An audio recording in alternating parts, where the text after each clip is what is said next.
नमस्कार साथियों, आज का वीडियो अध्यापक भर्ती परीक्षा 2023 से संबंधित है दोस्तों। आप सभी को अच्छी तरह से पता होगा दोस्तों, आज राजस्थान में आचार संहिता लग चुकी है दोस्तों। आज से प्रभावी हो चुकी है। अब कई सारे साथियों को डर सता रहा है कि सर अब क्या होगा, हमारे प्रोविजनल परिणाम का, वेटिंग का क्या होगा, रिसफल परिणाम का क्या होगा और हमारी जॉइनिंग का क्या होगा। तो दोस्तों इन सारे के सारे डाउटों का आज हम इस वीडियो के अंदर डिस्कस करेंगे दोस्तों।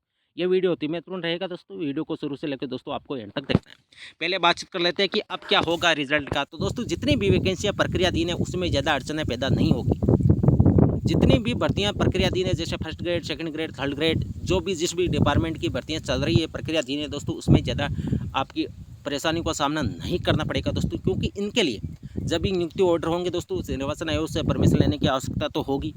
और 90% केस के अंदर दोस्तों परमिशन मिल जाती है, जब तक कोई दूसरी पार्टी उस पर किसी भी प्रकार का कोई ऑब्जेक्शन ना करे दोस्तों। तो जितनी भी भर्तियाँ प्रक्रियाधीन है, जैसे लेवल 2 की जितनी कई सारी सब्जेक्ट की अभी भी ज्वाइनिंग बाकी, तो उनके लिए दोस्तों शिक्षा विभाग, राजस्थान कर्मचारी चयन बोर्ड को परमिशन लेने की आवश्यकता होगी निर्वाचन आयोग से।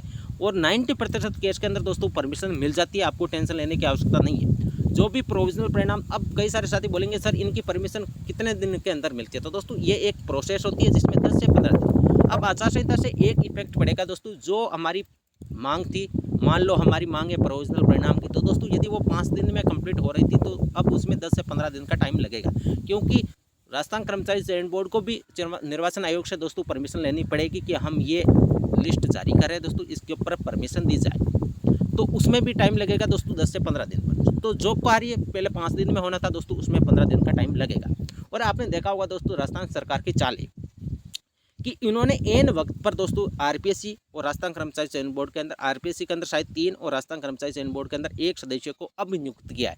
जबकि ये आवश्यकता तब थी जब इतनी बड़ी वैकेंसियां राजस्थान कर्मचारी चयन बोर्ड के अंदर, जैसे थर्ड ग्रेड की वैकेंसी हुई थी आरपीएससी के अंदर, सेकंड ग्रेड, फर्स्ट ग्रेड, तब इन्होंने वो पद रिक्त थे। लेकिन दोस्तों अब एन वक्त पर जब लगभग भर्तियाँ कंप्लीट हो चुके हैं, कुछ ही पॉइंट बाकी है दोस्तों, वैकेंसी का कुछ भी चरण बाकी है दोस्तों, अब जाके उन्होंने सदस्यों की नियुक्ति की। हालांकि ये कार्य इनको 2 महीने पहले कर देते तो मेरे हिसाब से थर्ड ग्रेड की जो वैकेंसी है दोस्तों वो अब तक कंप्लीट हो चुकी, उनका प्रोविजनल परिणाम भी आ जाता। अब वेटिंग शेष रहती। लेकिन दोस्तों ये सरकार की लापरवाही, उन्होंने एन वक्त पर दोस्तों, अब जब इनको पता लगा कि अब आचार संहिता लग रही है, अब हम कुछ घोषणा नहीं कर सकते, कुछ सदस्य नहीं एडिट कर सकते, तो दोस्तों इन्होंने अपने स्वार्थ के लिए दोस्तों अब ये काम किया। एन वक्त पर जब आचार संहिता लग गई, अब इनको पता है कि अब सदस्य हम चुन लिए दोस्तों, अब जो भी कार्य होगा निर्वाचन आयोग की देखरेख में होगा, चाहे कोई सा भी डिपार्टमेंट हो दोस्तों, नई घोषणा हो, प्रक्रियाधीन भर्तियों पर जो भी डिसीजन लेना हो दोस्तों, एक बार फाइल को निर्वाचन आयोग के पास भेजनी पड़ेगी दोस्तों इनको।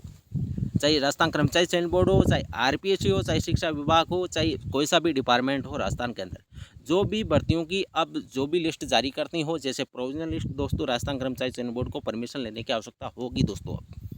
अब कई सारे साथी कमेंट करेंगे सर इसमें टाइम लगेगा, तो दोस्तों वो तो लगेगा।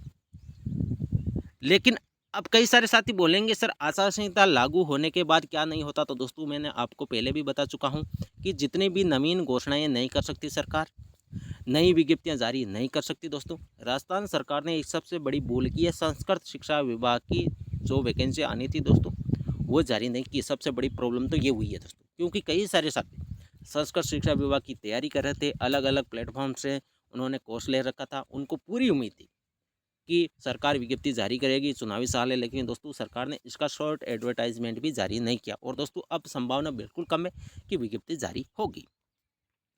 क्या प्रोविजनल लिस्ट जारी नहीं होगी? तो दोस्तों ऐसा आपको नेगेटिव कमेंट मैंने देखे थे, मेरे कमेंट के अंदर ऐसे कई सारी कमेंट आई है। तो दोस्तों इस प्रकार के नेगेटिव कमेंट की ओर आपको ध्यान नहीं देना है, सारे काम होंगे। लेकिन दोस्तों अब कुछ टाइम एक्स्ट्रा लगेगा, जो काम 5 दिन में होना था उसमें अब 10 दिन लगेगा, क्योंकि अब सरकार को निर्वाचन आयोग से परमिशन लेके दोस्तों काम करना पड़ेगा। क्योंकि अब सरकार की नहीं चलेगी, अब निर्वाचन आयोग की चलने वाली है, जब तक चुनावों का परिणाम, जब तक आचार संहिता समाप्त नहीं हो जाती तब तक।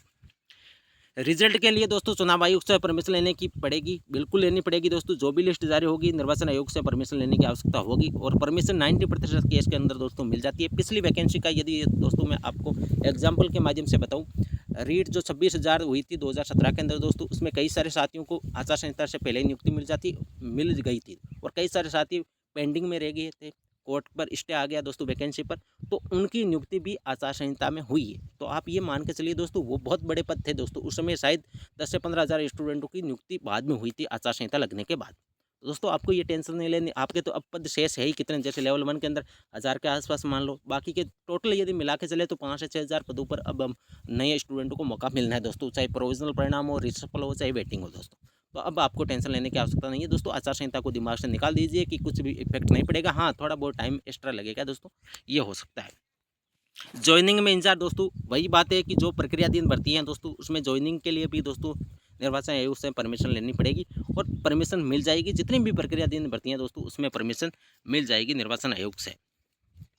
अब कई सारे साथी, जैसा कि मैंने कल आपको बताया था कि चयनित अभ्यर्थियों का जिला आवंटन कब तक होगा दोस्तों, मैंने कल बोला था आपको कि कल भी संभावना थी, आज भी संभावना है दोस्तों।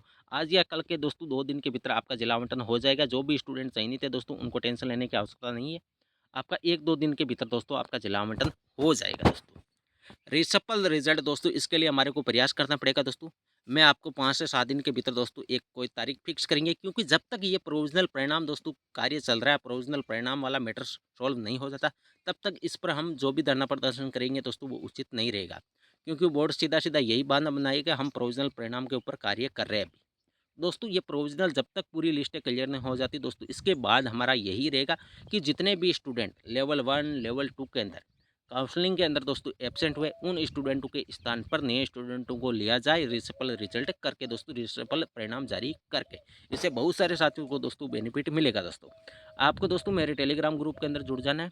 मैं आपके लिए दोस्तों, जब तक आपकी वेटिंग लिस्ट क्लियर नहीं होती दोस्तों, आपका साथ नहीं छोड़ूंगा दोस्तों। जब जब भी दोस्तों आवश्यकता पड़ेगी, चाहे कोई यूट्यूब चैनल के माध्यम से वीडियो का यदि किसी स्टूडेंट को बताया जाए तो दोस्तों मैं बताऊंगा। जो भी अपडेट रहेगी दोस्तों मेरे टेलीग्राम ग्रुप के अंदर दोस्तों मैं आपको शेयर कर दूंगा।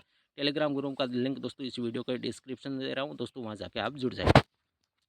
शेष प्रोविजनल रिजल्ट कब तक जारी हुए, तो दोस्तों इस सप्ताह के अंदर संभावना है कि कई सारे सब्जेक्ट का प्रोविजनल परिणाम आ सकता है। अब कई सारे साथी बोलेंगे सर अदर स्टेट्स में डिग्रियों वालों का क्या होगा, दोस्तों उनकी जाँच चल रही है। लेवल 1 की 314 स्टूडेंटों की सूची जारी हो चुकी है और कई सारे साथियों की आने वाले इस वीक के अंदर, जो दोस्तों आज से स्टार्ट हुआ, इस वीक के अंदर भी आएगी। अदर स्टेट से कई सारे साथियों को ज्वाइनिंग ऑर्डर भी होंगे दोस्तों। आपको थोड़ा सा दोस्तों वेट करना है दोस्तों, इसके बाद आपको किसी भी प्रकार की कोई टेंशन लेने की आवश्यकता नहीं है। और दिमाग से यह डर निकाल दीजिए आचार संहिता लग गई दोस्तों, कुछ भी नहीं है। हाँ, जो काम पहले 5 दिन में होना था दोस्तों, उसमें 10 से 15 दिन का टाइम एक्स्ट्रा लगेगा, क्योंकि इसके लिए परमिशन लेने की आवश्यकता होगी और परमिशन 90% केस के अंदर दोस्तों परमिशन मिल जाती है दोस्तों।